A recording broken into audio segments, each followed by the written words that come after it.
오늘은 절망의 자리에서라는 제목으로 함께 말씀을 전하고자 합니다.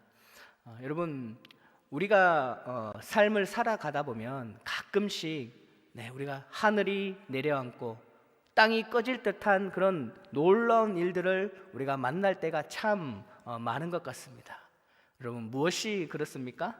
내 모든 걸 이 투자했던 사업이 혹은 잘못되었을 때, 혹은 승승장구하며 잘 나가던 그 직장에서 갑자기 이 퇴직 통보를 받았을 때, 아니면 무심코 내가 병원에서 진단받은 검사 결과가 큰 병이라는 그러한 소리를 내가 들었을 때, 그리고 또 사랑하는 내 자녀들이 한순간 부모의 기대를 저버렸을 때, 그리고 이런저러한 이 등등의 많은 일들이 갑자기 우리를 찾아와서 정신을 잃게 만들 만큼 우리를 놀라게 할 때가 여러분 얼마나 많은지 모른다 하는 것이죠.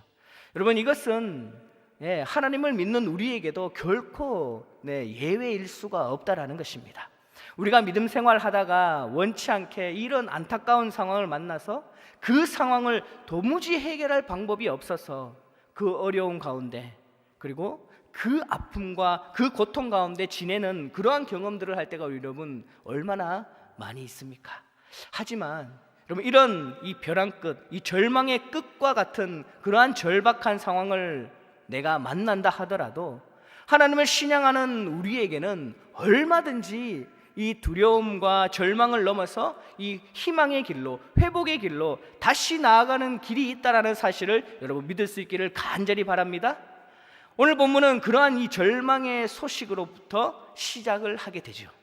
이스라엘의 형군이라 불렸던 이 히스기야 왕이 병들어 죽게 되었다는 그런 슬픔의 소식입니다. 여러분, 이 히스기야가 누구입니까? 히스기야는 이스라엘 유다 나라의 왕이었습니다. 히스기야가 유다 왕으로 재임한 지 14년 되던 해에 너는 내 집에 유언을 남기라, 너는 이제 살지 못할 것이다, 너는 이제 죽을 것이다 라는 그러한 소식을 이 선지자 이사야를 통해서 듣게 됩니다. 여러분, 이 히스기야 얼마나 이 충격적인 소식이었겠습니까? 여러분, 히스기야는 잘 나가는 그런 왕이었습니다. 하나님과 백성들에게 형군이라고 정말 믿음이 좋은 왕이라고 인정받았던 그런 왕이었죠. 그런 그에게 갑작스런 죽음이 찾아오게 되었다라는 것이죠. 하지만 여러분, 우리가 이 성경을 끝까지 읽어 내려가다 보면 이런 슬픔의 소식으로 시작된 이 본문의 말씀이 슬픔으로 끝나지 않고 절망으로 끝나지 않고 다시 희망으로, 다시 생명으로 바뀌어졌다는 사실을 우리는 알 수가 있죠. 다시 말하면 히스기야가 죽는다고 했는데 그는 죽지 않았습니다. 그는 살게 되었죠. 하나님께서 히스기야를 살려주셨기 때문이라는 것이죠. 하나님께서는 이 히스기야 왕에게 생명을 15년이나 더 연장을 시켜주셨고, 히스기야는 죽지 않고 살아서 많은 영광과 부를 누리면서 이 하나님과 민족을 위해 그렇게 아름다운 그러한 삶으로 쓰임받았던 그런 왕으로 살았죠. 여러분, 죽는다고 했지만 죽지 않고 살아난 이 히스기야의 이 모습을 통해서 성경이 우리에게 주고자 하는 교훈이 여러분 무엇이겠습니까? 그것은 죽음의 자리에, 이 절망의 자리에 처한다 할지라도 그래도 다시 사는 길이 있다라는 것을 성경이 우리에게 교훈해 주고 싶어 한다라는 것이죠. 여러분, 우리도 오늘 이 본문의 이 히스기야처럼 이런 위기의 상황을 얼마든지 맞이할 수가 있습니다. 이 삶의 벼랑 끝에 다다르는 그러한 이 절망의 순간도 우리에게 얼마든지 찾아올 수가 있다라는 것이죠. 그러나 여러분, 이 죽음의 자리, 이 절망의 자리, 이 끝이라고 생각했던 그 자리에 우리가 앉게 되는 그런 일들이 나에게 찾아온다 하더라도 그래도 그 가운데서 우리에게는 다시 사는 길이 있음을 믿을 수 있기를 간절히 소망합니다. 그렇다면 어떻게 하면 이 절망의 자리를 넘어서 희망의 길로, 다시 사는 길로 들어설 수가 우리가 있겠습니까? 어떻게 하면 오늘 이 히스기야처럼 다시 사는 그 하나님의 은혜를 우리가 경험할 수가 있겠냐라는 것이죠. 오늘 이 물음에 대한 해답을 오늘 본문 이 히스기야의 모습을 통해서, 이런 히스기야의 그 신앙의 모습을 통해 한번 찾아보고자 합니다. 먼저 이 절망의 상황을 우리가 만났을 때, 이 위기의 상황을 만났을 때 우리가 기억해야 할 것은, 첫 번째로는 그 현실을 그대로 인정해야 된다는 것입니다. 여러분, 사람들은 자신이 이 죽음의 상황에 처하게 되거나 아주 이 절박한 이 절망의 자리에 이르게 되면 이 몇 가지의 반응으로 나눠지게 되는데요, 한 부류는 스스로 그 죽음의 자리를 향해 달려가는 그런 사람이 있다는 것입니다. 자신이 만난 이 그러한 절망 상황 앞에서 나는 이제 다 끝났어, 나는 이제 죽을 거야, 난 더 이상 이제 희망이 없는데 라고 하면서 스스로 포기하고 모든 것을 손 놓아버린 채 그 절망의 늪으로, 그 죽음의 자리로 뛰어들어가는 사람들이 있다는 것이죠.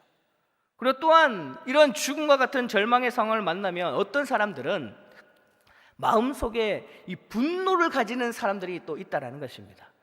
뭐 때문에 나에게 이런 절망이 찾아왔는가, 왜 나에게 하필이면 이러한 어려움이 찾아왔는가 하면서 그런 이 닥쳐진 절망의 상황도 힘든데 자기 속에서 이 끓어오르는 분노를 주체할 수가 없어서 더 힘들어하고 더 고통 속에 살아가는 사람들이 많다는 것이죠. 또 그런가 하면 남을 향해, 타인을 향해 원망과 증오를 가지고 살아가는 사람들도 있다는 것입니다. 나에게 이런 불행이 찾아온 것은 누구 때문이야, 어떤 일 때문이야, 나에게 이런 어려움이 찾아왔고 이 불행이 찾아와서 그것 때문에 나에게 이것이 찾아왔다라고 이야기하면서 타인을 향해 혹은 다른 사람을 향해 원망하고 증오하고 또 그러한 마음을 가지고 살아가는 사람들도 있다는 것이죠. 그러나 여러분, 그래서는 전혀 이러한 문제를 해결할 수가 없다는 것이죠. 우리가 이러한 절망의 상황을 만났을 때 우리가 그 절망의 상황을 넘어서서 이 다시 사는 길로, 회복의 길로 들어가려면 우리는 그 상황을 현실 그대로 인정하고 그 현실을 그대로 받아들여야 한다는 것입니다. 왜냐하면 이 절망적인 상황은 어떠한 특정한 사람에게만 오는 것이 아니라 모든 사람에게 동일하게 찾아올 수가 있기 때문이라는 것입니다. 오늘 본문의 이 히스기야가 죽음의 소식을 들은 때가 여러분 언제인지 한번 보십시오. 오늘 1절 상반절에 보면 이렇게 얘기하고 있습니다. 그때에 히스기야가 병들어 죽게 되니라고 이렇게 시작을 하고 있죠. 여러분, 여기에 기록된 그때란 여러분 언제입니까?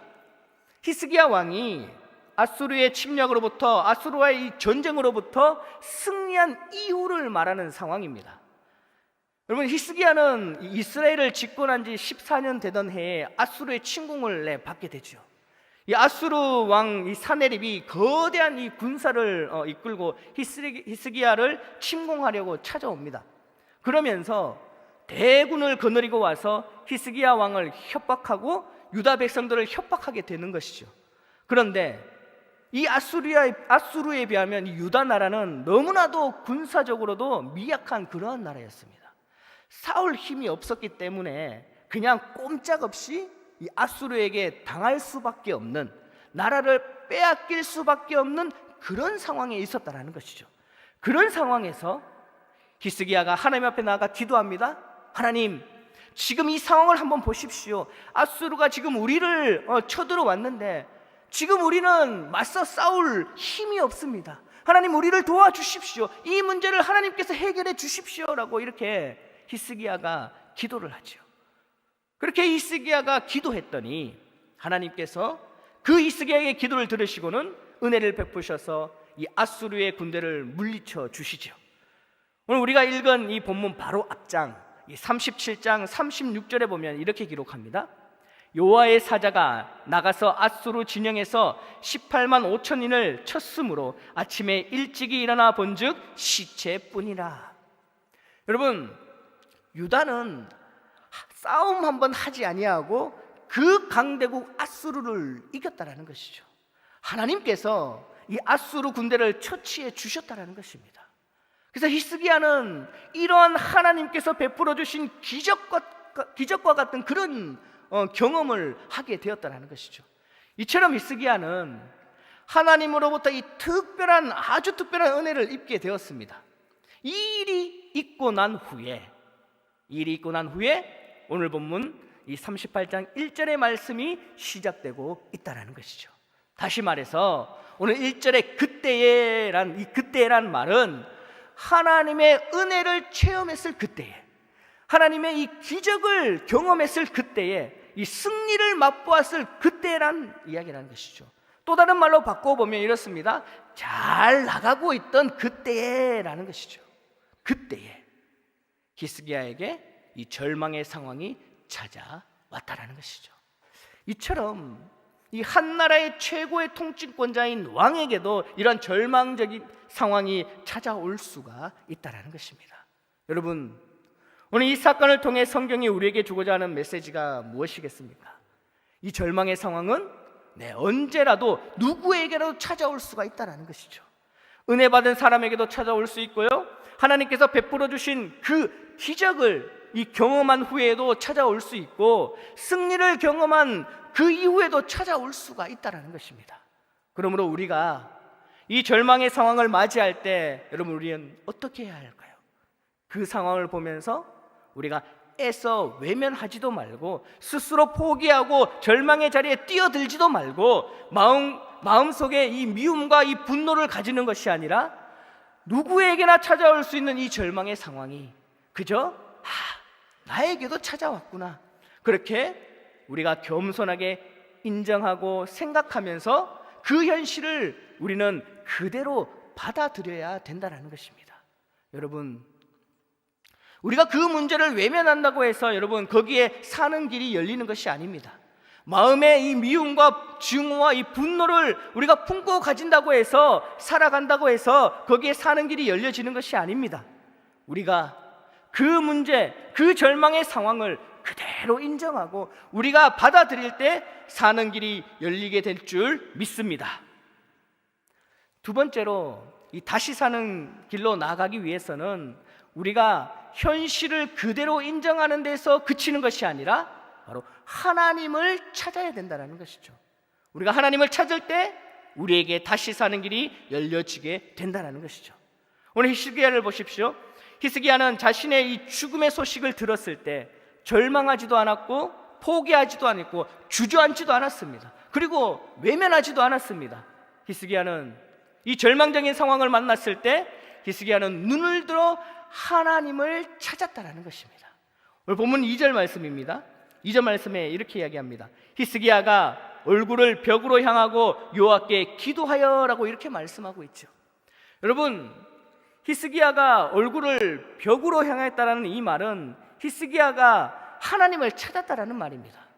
사람의 소리를 뒤로하고, 절망의 상황을 뒤로하고, 눈앞에 보여진 그 어둠의 상황을 뒤로하고는 그의 눈을 하나님께 집중하고 주목했다라는 것이죠.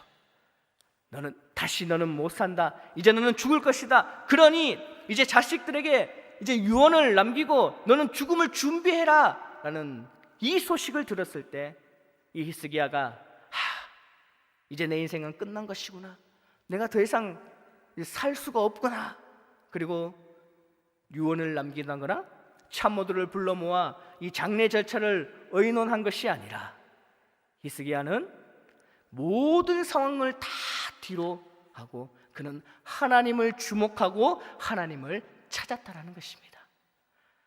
여러분, 이 죽는다고 하는 그런 소리를 들은 이 히스기야가 벽을 향해 마주 앉아 하나님을 찾고 있는 이 모습을 여러분 한번 상상해 보십시오. 여러분, 이 히스기야 여러분 이해가 되십니까? 죽는다고 하는데, 네가 죽는다고 하는데, 모든 것이 다 끝났다라고 하는데, 이런 히스기야의 이 등 뒤에서 여러분 얼마나 많은 이 사람들의 수군거림이 있었겠습니까? 야, 저 하나님을 믿는다고 하는 저 사람이 저 꼴이 뭐냐? 무슨 잘못을 저렇게 살다가 갑자기 저렇게 죽음을 맞이하게 되었냐라고 하면서 얼마나 많은 사람들이 그러한 수군거림과 비아냥거림이 있었겠습니까? 여러분, 얼마나 많은 이 추측들이 여러분 난무했겠습니까? 천가지 만가지 방법들이 아마 히스기야의 귀에 들려오지 않았겠습니까? 그런데 그런 히스기야는 그 모든 것을 다 뒤로 하고는 하나님을 찾았다라는 것입니다. 여러분, 여기에 사는 길이 있는 줄 믿습니다. 여러분, 이 사람들의 소리는요, 우리의 마음을 더 산란하게 만들 뿐입니다. 이 사람들의 방법, 사람들의 추측은 여러분, 우리를 더 혼란을 빠뜨리게 할 뿐이라는 것이죠. 우리는 살아가면서 여러분, 참 많은 소리를 우리는 듣고 살아가죠. 세상에 들려오는 소리, 사람으로부터 들려오는 소리를 우리는 듣고 살아갑니다. 하지만 그러한 소리들이 오히려 우리의 힘을 빼놓을 때가 여러분 얼마나 많이 있습니까? 우리의 마음이 갈피를 잡지 못하게 만들 때가 여러분 얼마나 많이 있는가 하는 것이죠. 여러분, 세상에서 들려오는 이 소리들은 오히려 사람의 정신을 산만하게 만들어 놓고 낙심하게 만들 뿐이지 거기에 해답은 전혀 없다라는 것이죠. 거기에 다시 사는 길은 없다라는 것입니다. 그러므로 내 삶이 그런 이 죽음과 같은 그런 절망과 같은 상황을 우리가 직면할 때 무엇을 해야 되느냐? 그때 우리의 눈을 들어 하나님을 찾아야 될 줄 믿습니다.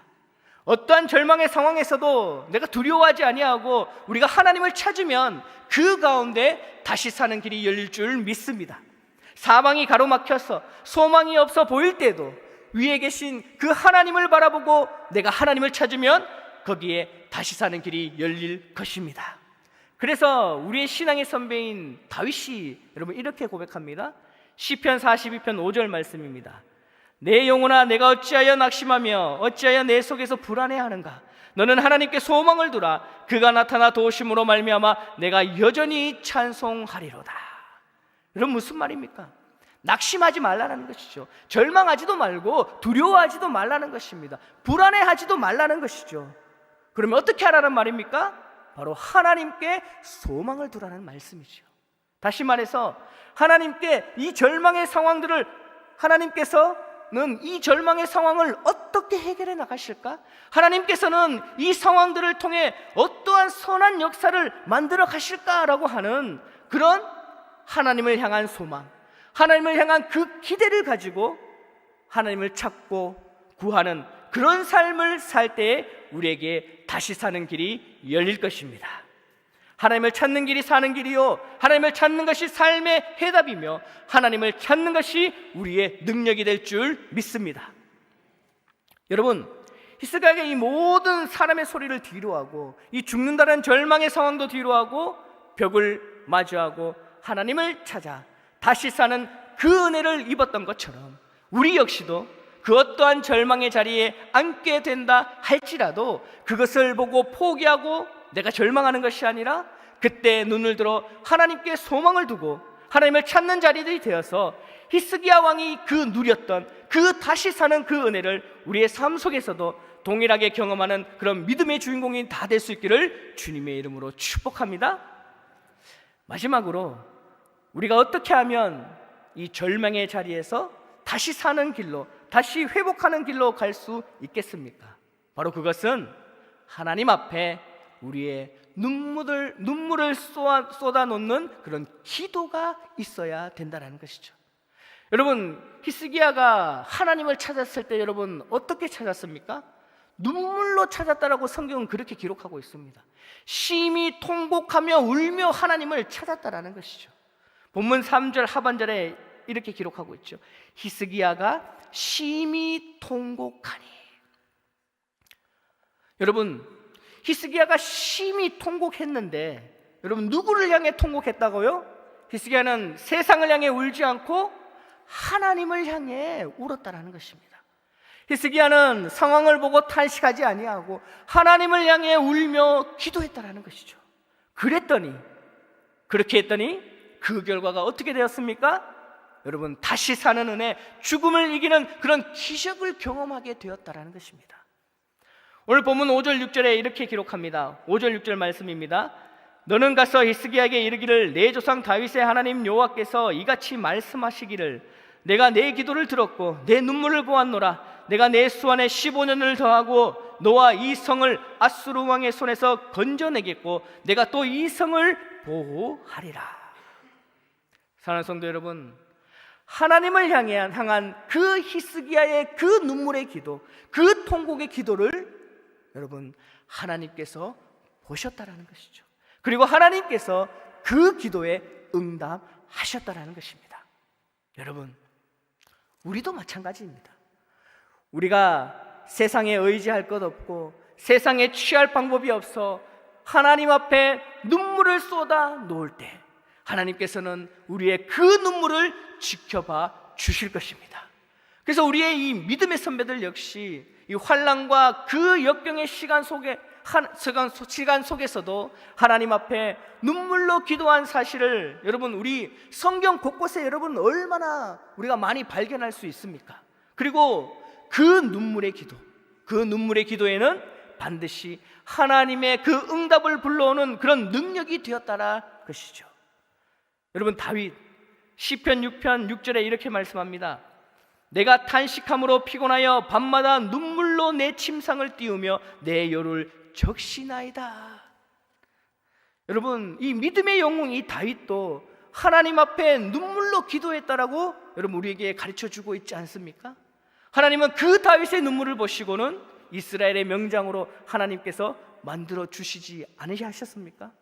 여러분, 성도가 하나님을 향해 눈물을 흘리면 우리가 만난 그러한 죽음과 같은 절망의 상황의 앞에서 우리가 눈물을 쏟아놓고 내가 하나님 앞에 기도하면 하나님께서 그 가운데 기적을 일으켜 주실 것입니다. 우리가 하나님을 향해 우리의 심정을 쏟아놓고 통곡하고 애통하고 울며 하나님께 기도하면 하나님께서 그 기도를 들어주셔서 우리의 삶 속에서 우리가 전혀 생각하지도 못한 그러한 방법으로 하나님의 기적의 은혜를 경험하게 될 줄 믿습니다. 그러면 사랑하는 성도 여러분, 우리가 사람들 앞에 찾아가서 우리의 눈물을 쏟아놓는 것이 아니라 정말 세상을 향해 우리가 울며 그렇게 통곡하는 것이 아니라 내가 만난 그러한 어려움 앞에서 정말 하나님을 찾고 하나님 앞에 나아가 그 십자가 아래 앞에 나아가 우리의 눈물을 쏟아놓을 수 있는 저와 여러분이 될 수 있기를 간절히 바랍니다. 그럴 때에 하나님의 그 돕는 손길이 우리 가운데 나타날 줄 믿습니다. 이제 말씀을 맺고자 합니다. 사랑하는 성도 여러분, 지금 여러분이 다다른 삶의 절망의 자리는 여러분 어디입니까? 물질의 문제입니까? 아니면 건강의 문제입니까? 아니면 사업의 문제입니까? 아니면 직장의 문제입니까? 아니면 인간관계의 문제입니까? 아니면 혹 자녀의 문제입니까? 여러분, 무엇이 여러분을 절망의 자리로 끌어가고 있습니까? 여러분, 그 문제를 바라보지 말고 여러분 하나님을 바라보시기를 간절히 소망합니다. 그 십자가를 바라보시기를 간절히 소망합니다. 그리고 그 십자가 앞에 나의 그 안타까움을 쏟아놓고 그 십자가 앞에 울며 기도하는 저와 여러분이 될 수 있기를 간절히 소망합니다. 그럴 때에 주님께서 우리에게 그 절망과 두려움과 고통을 넘어 다시금 희망의 길로 나아갈 수 있도록, 다시 사는 길로 나아갈 수 있도록 우리의 걸음을 인도해 주실 줄 믿습니다. 이 귀한 은혜를 받아 누리며 살아가는 저와 여러분의 삶이 되시기를 주님의 이름으로 축복합니다.